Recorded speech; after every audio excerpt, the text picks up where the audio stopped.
The stillness of the Harvard Mathematics Department at 2:17 a.m. was disturbed only by the soft echo of determined footsteps. Dr. Richard Marlowe, the department director and a world-renowned expert in applied mathematics, had returned to the office unexpectedly. He'd forgotten his presentation folder for the next morning's international conference and was too particular to trust anyone else to retrieve it. As he turned into the main amphitheater hallway, a soft glow slipped out from beneath the heavy door. His brows furrowed. No students had access after midnight. Slowly, deliberately, he pushed the door open and froze. There, in the dim light of the blackboard, stood a slender black teenager. Her hair was twisted into a loose bun, her oversized coat nearly swallowing her frame. She didn't see him at first. She was too engrossed in the massive nonlinear optimization equation sprawled across the board. Her fingers moved with precision, confidence, and something else, intimacy. She was whispering her steps aloud, testing her logic as she went. Marlowe recognized the equation. He had written it weeks ago during a graduate seminar. None of his PhD students had come close to solving it. "What do you think you're doing?" His voice cut through the room like a scalpel. The girl gasped. Chalk slipped from her fingers, shattering on the polished wood floor. Fear flashed across her face before being quickly replaced by resignation. "I'm sorry, sir," she said. "I didn't mean to. You're trespassing. This is private property." He approached the board, eyes scanning the dense lines of calculations. She had nearly finished it. Perfectly. "Who are you? How did you get in here?" "My name's Nia Benton, sir. My dad, Malcolm, he works nights on the janitorial staff. Sometimes he lets me wait in the break room. I saw the board and I just wanted to try." Marlowe studied her carefully. She couldn't have been older than 14. Her coat was fraying at the seams, her sneakers worn smooth. But her eyes held something rare. "Do you understand what this is?" he asked, gesturing to the problem. "It's a nonlinear optimization equation. I started by isolating the constraints, but it worked better with a logarithmic transformation first. Then I used a modified Kuhn-Tucker method to look for the optimal value." Marlowe didn't respond right away. In 3 decades of teaching, he'd never heard such insight come so effortlessly from someone without formal training. "Where did you learn this?" "Books," Nia said simply. "I read during the nights when my dad works. I listen through the doors sometimes when there are classes. I go to the library when I can." Marlowe's mind flashed back to the odd mornings when his books were slightly out of place, the chairs subtly shifted. He thought it had been a forgetful TA. "I'm sorry," Nia continued, already backing away. "Please don't fire my dad. He doesn't know. He told me to stay in the break room." As she picked up her tattered backpack, Marlowe surprised himself. "Wait," he said. She froze. "Finish it." "What?" "The problem. Finish it." He handed her a fresh piece of chalk. Her hand trembled as she reached for it, her breath quickening. But when she turned back to the board, her body stilled. The chalk began to move, lines forming under her sure grip like water flowing through a stream bed. Marlowe stood in silence, watching her unlock the problem with a calm, elegant clarity. It wasn't just intellect. It was instinct, passion, and fluency. Nia didn't sleep when she returned home with her father at dawn. Marlowe hadn't said much after she completed the equation. He simply nodded once and said, "Same time tomorrow," before turning on his heel and walking out. At breakfast, Malcolm Benton noticed her dazed look. "You okay, kid?" he asked, eyes heavy from another night shift. Nia hesitated.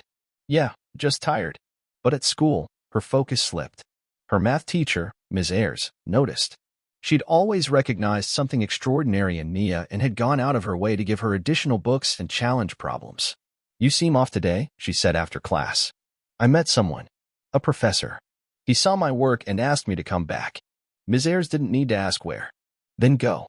You've needed more than this school could give for a long time." That evening, Nia confessed everything to her father. Malcolm's face fell. "You did what?" he whispered, devastated. "Do you know what could have happened? If they think you're messing around, it's my job on the line." "It's not a game, Dad. I was solving math problems. In rooms you're not allowed in. On boards that aren't yours. We don't belong there." "I belong where the math is," Nia said quietly. Malcolm rubbed his face. "And what does this professor want?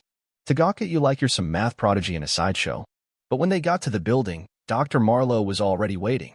"You didn't come back," he said plainly. "My father wouldn't let me." Marlowe nodded. "He's being protective." "I understand." Then he handed her a folder. "What's this?" "5 advanced problems. Olympiad level. Solve them." For days, Nia pored over the problems in the cramped staff room while her father swept floors and emptied bins. Marlowe would drop in, leave new challenges, and disappear without much fanfare. He never praised, never criticized. But he kept coming. On the third night, he wasn't alone. He brought Professor Alan Drexler, an infamously elitist scholar from the mathematics faculty. "This is her." Drexler sneered. "The janitor's daughter?" Nia stood still. Drexler flipped through her notes, scoffing. "Crude. Unpolished. Raw talent, yes, but there's no sophistication. You're not really considering." "We're not here for that, Alan," Marlowe cut in. After Drexler left, Marlowe lingered. "Some people confuse status with intellect," he murmured. But the real reason for his visits was beginning to unfold. Behind the scenes, he was fighting to launch a new initiative, the Equinox program. It would fund full scholarships for young prodigies from underserved backgrounds. Resistance was fierce. Drexler had called it charity disguised as academic outreach. Marlowe needed proof, and Nia was his proof. Weeks passed.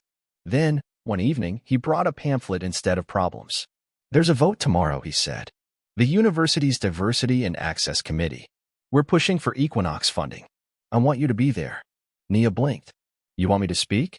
"I want you to be yourself. Let them see what they'd lose by doing nothing." Her father overheard. "No, absolutely not. She's not a pet project," Malcolm said. "You want to show her off to get a program passed." "I'm not offering charity," Marlowe said. "I'm trying to change the system." The next afternoon, Nia sat in the back of the packed hall, her father beside her. Marlowe spoke first. "The Equinox program," he began, "would fund identification and mentorship for exceptional students from marginalized communities. Cost, $2.3 million annually. Worth every cent." Drexler stood. "Based on what? Anecdotes? Tall tales about some janitor's child?" There were murmurs. Marlowe smiled. "Are you referring to the girl who solved the Bernoulli-Euler anomaly that baffled you last term?" Silence. "She's here." All eyes turned as Nia stood. "I'm not a story," she said. "I'm a student. A student who learned by listening through doors." Drexler scoffed. "Get her out of here." "She's my guest," Marlowe said. An older professor stood. "Miss Benton, could you explain your approach to the function analysis and problem 4? Nia walked to the front and picked up a marker.